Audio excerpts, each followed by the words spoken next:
सांसद जी, मुख्तार अंसारी की custodial death लगातार आप देख रहे हैं, जब से सरकार बदली है, भाजपा सरकार आई है, कई ऐसी मौतें देखी गई है जो कस्टडी के दौरान हुई है। मुख्तार अंसारी की हालांकि बताई जा रही है हार्ट अटैक से मौत हुई है, आप किस तरह से देखते हैं? देखिए, पिछले कई दिनों से इस बात की चर्चा थी उनके परिवार द्वारा, और ये बात केवल चर्चा तक नहीं थी, उनके परिवार के लोगों ने माननीय न्यायालय में भी इस बात को कहा कि उनको स्लो पॉइजन दिया जा रहा है, और लगातार उनका परिवार इस प्रयास में था कि उनका बेहतर इलाज हो सके। लेकिन आप सोचिए और कल्पना करिए, सीधे आईसीयू से ले जाके जेल में वापस कर देना बिना किसी मरीज को स्वस्थ हुए, तो सरकार की नीयत में तो शंका न होने का कोई सवाल ही नहीं है।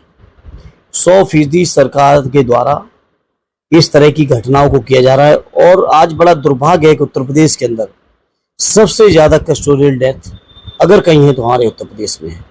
लोग कहीं सुरक्षित नहीं है, न सड़कों पर सुरक्षित हैं, न अपने घरों में सुरक्षित हैं।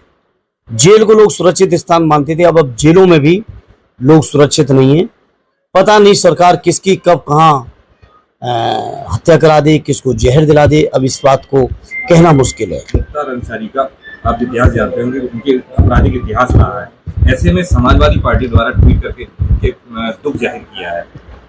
देखिए, जहां तक किसी भी व्यक्ति का आपराधिक अगर कोई इतिहास है, कोई केस है, मुकदमे हैं, उस सभी चीजों के लिए हमारे संविधान में व्यवस्था है माननीय न्यायालय की, और माननीय न्यायालय का फैसला देश के सरकार के लिए, देश के हर नागरिक के लिए स्वीकार है और स्वीकार हुआ है। लेकिन किसी भी सरकार को यह हक और अधिकार नहीं है कि किसी व्यक्ति की जान ले सके। वे अगर दोषी है तो कानून में प्रावधान है उन दोषों के। दुनिया में जितने तरीके के अपराध, हर अपराध का सजा कानून में उसके प्रावधान है, न्यायिक प्रक्रिया है। उस प्रक्रिया से गुजरना चाहिए था कि सरकार ही लगी अकेले किसी की भी हत्या करा देगी, किसी को भी जहर दे देगी, किसी को भी कहीं भी मरवा देगी। क्या ये काम सरकार का है?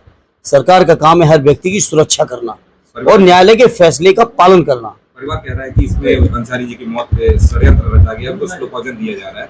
समाजवादी पार्टी क्या ऐसी संभावना जताती, क्या ऐसा भी हो रहा है कस्टोडियल में? देखिए, कुछ भी हो सकता है। सरकार क्या करेगी इस बात का, अब आप किसी भी बात को ये ना मानिए कि सरकार ये नहीं कर सकती है। क्या कस्टोडियल रहते हुए, कस्टडी में रहते हुए हत्याएं नहीं हुई इसी प्रदेश के अंदर? क्या जेल के अंदर हत्याएं नहीं हुई इसी प्रदेश के अंदर? और ये जो कोई नई घटना नहीं है, उनको जो बीमार थे या नहीं थे या क्या था, ये तो जांच का विषय है। लेकिन पिछले कई दिनों से क्या ये बात बाहर नहीं आ रही थी?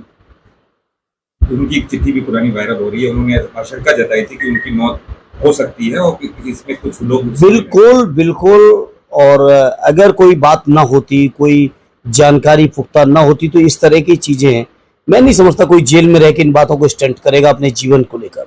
लोकसभा चुनाव नजदीक है और ऐसे में मुख्तार अंसारी का खबर और धारा 144 कैसे देखते? देखिए, लोकसभा चुनाव तो ठीक है अपने स्थान पर, लेकिन ये जो घटनाएं हो रही है, घटनाएं बहुत दुर्भाग्यपूर्ण हैं। हमारे राष्ट्रीय अध्यक्ष जी लगातार इस तरह की घटनाओं के लेकर चिंतित हैं और लगातार सरकार से कह रहे हैं, और आज भी उन्होंने यही कहा कि सरकार की पहली जिम्मेदारी हर व्यक्ति की सुरक्षा है।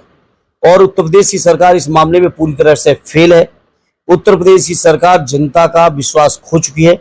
उत्तर प्रदेश की सरकार कानून के जितने प्रावधान, उन प्रावधानों में जो हक हैं सरकार चलाने के, वो हक पूरी तरह से खो चुके हैं नैतिक तौर पे। लेकिन उत्तर प्रदेश की चूंकि सरकार ही अनैतिक है, नैतिक तो है नहीं, नैतिकता से उनका दूर दूर तक कोई वास्ता नहीं है, इसलिए वो बेशर्मी हो रही है। भैया, लगातार सीटों को लेकर मंथन किया जा रहा है, कहीं किसी की टिकट कट रही है तो कहीं किसी को समाजवादी पार्टी दे रही है। कई सीटें ऐसी हैं जहाँ तक अभी प्रत्याशी घोषित नहीं हो पाए हैं, क्या इसका? देखिए, काफी सीटों पे हो चुके हैं, कुछ सीटें बाकी जरूर हैं, उनके 6वें 7वें चरण की सीटें हैं। राष्ट्रीय अध्यक्ष जी सभी लोगों से राय मशवरा करके वो बेहतर फैसला लेंगे। हमारी पार्टी डेमोक्रेटिक पार्टी है, जहाँ हर नेता की, हर कार्यकर्ता की, लोगों की भावनाओं का पूरा ख्याल और सम्मान आदरणीय अखिलेश यादव भी रख रहे हैं। तो स्वाभाविक इस प्रक्रिया में समय लगेगा, और अभी चुनाव में भी जिन इलाकों की सीटें अभी फाइनल नहीं, वहाँ समय है। सूत्रों से खबर आ रही है कि मैनपुरी से भारतीय जनता पार्टी अपर्णा यादव को चुनाव लड़ा सकती है, तो मैनपुरी का चुनाव बहुवर्चस्व बहु को देखने को। देखिए, मुझे नहीं पता आपके कौन सूत्र हैं, क्या सूत्र हैं, और मुझे तो नहीं लगता कि ऐसा होगा।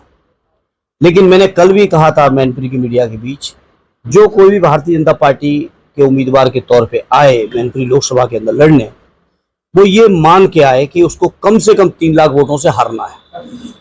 उससे ज्यादा हो सकता है, उससे कम नहीं होगा। कम से कम वह शब्द इस्तेमाल कर रहा हूं।